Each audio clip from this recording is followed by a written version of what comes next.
નમસ્કાર મિત્રો, આજે આપણે અલંકારોની અંદર વાત કરવાની છે. તો અલંકારોની અંદર વર્ણાનુપ્રાસ અલંકાર, એની પછી શબ્દાનુપ્રાસ અથવા યમક અલંકાર, અંતરપ્રાસ અથવા પ્રાસ સાંકળી. તો આજે આપણે અલંકારો વિશે ભણવાનું છે. અલંકારો આપણને ખૂબ જ ઉપયોગી હોય છે પરીક્ષામાં, સ્પર્ધાત્મક પરીક્ષા હોય અથવા ધોરણ 8 થી 12 સુધી ગુજરાતી વ્યાકરણ ખૂબ જ ઉપયોગી જોવા મળે છે ને આગળ સ્પર્ધાત્મક પરીક્ષામાં પણ ખૂબ જ ઉપયોગી થાય છે. એ આપણે એવી ઘણી બધી પરીક્ષામાં જોયું કે આપણને અલંકારો વગેરે ખૂબ જ ઉપયોગી છે. જેમ આપણે છંદોની માહિતી લીધી એક પછી એક, એવી જ રીતના આપણે અલંકારોને પણ એક પછી એક આ વિડીયોમાં ભણવાના છે. તો હવે આપણે શરૂઆત કરીએ. તો સૌપ્રથમ આવે છે અલંકારોની અંદર શબ્દાનુપ્રાસ અલંકાર, અને એની અંદર આવે છે વર્ણાનુપ્રાસ અલંકાર. સૌપ્રથમ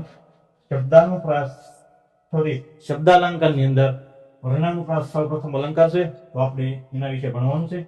તો હવે વાત કરીએ વર્ણાનુપ્રાસ અલંકારની. તો વર્ણાનુપ્રાસ અલંકારની અંદર 3 કે 3 થી વધુ વાર એકનો એક શબ્દ અથવા અક્ષર વારંવાર આવે.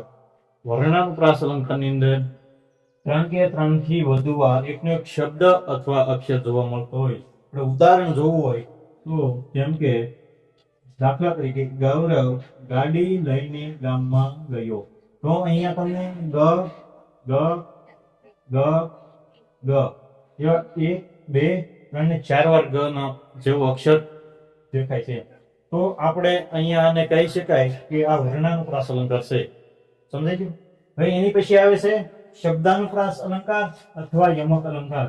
પહેલા નંબરનો વર્ણાનુપ્રાસ અલંકાર અને બીજા નંબરનો શબ્દાનુપ્રાસ અથવા યમક અલંકાર. તો એની અંદર આપણે શબ્દાનુપ્રાસ અને યમક આમ તો બંને એક જ થાય છે, પણ અંદર અર્થ થોડો ઘણો અલગ થાય છે, તે આપણે જોવાનું છે. તો એની અંદર આવે છે શબ્દાનુપ્રાસ અલંકાર. તો હવે શબ્દાનુપ્રાસ અલંકાર આપણે કોને કહેવાય એ વિશે આપણે જાણવાનું છે. તો અહીંયા આપણે શબ્દાનુપ્રાસ અલંકાર વિશે જાણીએ. તો બે શબ્દનો એક અર્થ થાય તેને શબ્દાનુપ્રાસ અલંકાર કહેવાય છે. કોઈ પણ બે શબ્દ હોય એનો અર્થ એક જ થતો હોય એને શબ્દાનુપ્રાસ અલંકાર કહેવાય. પછી બીજા નંબરની વાત કરીએ તો એક જેવા પ્રાસવાળા શબ્દો પ્રયોજાય ત્યારે પણ શબ્દાનુપ્રાસ અલંકાર થાય.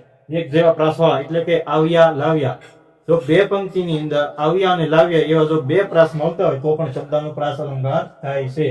પછી ત્રીજા નંબરની વાત કરીએ તો પ્રથમ પંક્તિની શરૂઆતમાં પ્રાસ હોય અને બીજી પંક્તિની શરૂઆતમાં પ્રાસ હોય ત્યારે પણ શબ્દાનુપ્રાસ અલંકાર થાય છે. પ્રથમ પંક્તિની શરૂઆતમાં અને બીજી પંક્તિની પણ શરૂઆતમાં પ્રાસ હોય ત્યારે પણ આપણને શબ્દાનુપ્રાસ અલંકાર થતો જોવા મળે છે. હવે એની પછી વાત કરીએ કે યમકની. તો શબ્દાનુપ્રાસનો જે ભાગ છે, શબ્દાનુપ્રાસનું બીજું નામ યમક છે, પણ અહીંયા થોડો ઘણો મતલબ અલગ થાય છે. તો યમકની વાત કરીએ તો યમક અલંકારની અંદર બે શબ્દોનો બે અર્થ થતો જોવા મળે છે. યમક અલંકારની અંદર આપણને શબ્દો બે સરખા હોય પણ બંનેનો અર્થ અલગ થતો હોય છે. એટલે કે બે શબ્દો ને બે અર્થ. અહીંયા આપણે એનું ઉદાહરણ જોઈએ તો તપેલી તો તપેલી છે. યમક અલંકારનું ઉદાહરણ જોઈએ તો અહીંયા તપેલી તો તપેલી છે.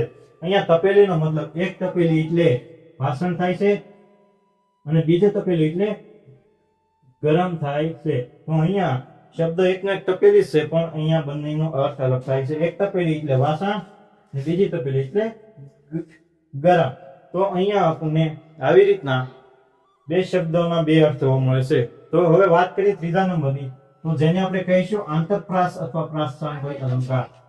બીજા નંબરનો શબ્દાનુપ્રાસ અથવા અલંકાર, ત્રીજા નંબરનો આંતરપ્રાસ અથવા પ્રાસ સાંકળી અલંકાર. તો અહીંયા હવે પ્રથમ ચરણના અંતમાં અલ્પ વિરામ હોય અને બીજા ચરણની શરૂઆતમાં પ્રાસ જોવા મળતો હોય. તો પ્રથમ ચરણના અંતમાં અલ્પ વિરામ હોય અને બીજા ચરણની શરૂઆતમાં પ્રાસ જોવા મળે તો આપણે તેને આંતરપ્રાસ અથવા પ્રાસ સાંકળી અલંકાર કહી શકાય. તો અહીંયા આપણે ઉદાહરણ જોઈએ તો મહેતાજી આવ્યા લાવ્યા પ્રસાદ. જેમ અહીંયા આપણને કીધું કે અંતમાં અલ્પ વિરામ, જેમ કે અહીંયા અલ્પ વિરામ જોવા મળે છે. બીજા ચરણની શરૂઆતમાં પ્રાસ હોય જેમ કે અહીંયા લાવ્યા. તો આને આપણે આંતરપ્રાસ અથવા પ્રાસ સાંકળી અલંકાર કહી શકાય. હવે આપણે વાત કરવાની છે ચોથા નંબરની શબ્દ અલંકારની અંદર. ચોથા નંબરનો અલંકાર એટલે અંત્યાનુપ્રાસ અલંકાર. તો અંત્યાનુપ્રાસ અથવા પ્રાસાનુપ્રાસ અલંકારની અંદર શું શું આવે છે તે આપણે માહિતી લઈએ. તો અંત્યાનુપ્રાસ અથવા પ્રાસાનુપ્રાસ અલંકારની અંદર પ્રથમ પંક્તિના અંતમાં અને બીજી પંક્તિના પણ અંતમાં પ્રાસ હોય તેને આપણે અંત્યાનુપ્રાસ અથવા પ્રાસાનુપ્રાસ અલંકાર કહેવાય છે. તો અહીંયા અંત્યાનુપ્રાસ અથવા પ્રાસાનુપ્રાસની અંદર થોડીક અલગ માહિતી છે. પ્રથમ પંક્તિના અંતમાં અને બીજી પંક્તિના અંતમાં પ્રાસ હોય આપણે તેને અંત્યાનુપ્રાસ અથવા પ્રાસાનુપ્રાસ અલંકાર કહેવામાં આવે છે. એનું ઉદાહરણ જોવું હોય તો અહીંયા આપણે ઉદાહરણ સ્વરૂપે જોઈ શકાય તો અમે લંડન થી આવ્યા, કઈ સામાન પણ ન લાવ્યા. તો અહીંયા આપણને અંતમાં પ્રાસ મળે એવું કીધું છે. તો અહીંયા આ પંક્તિનો પણ અંત છે અને લાવ્યા આ પંક્તિનો પણ અંત છે. તો અહીંયા આપણને જોવા મળે છે કે પંક્તિના અંતમાં પ્રાસ છે અને અહીંયા પણ પંક્તિના અંતમાં પણ પ્રાસ છે. તો વચ્ચે અલ્પવિરામ આવી જશે. તો આપણે બે પંક્તિ પણ ગણી શકાય. તો બંને પંક્તિના અંતમાં પ્રાસ જોવા મળે છે.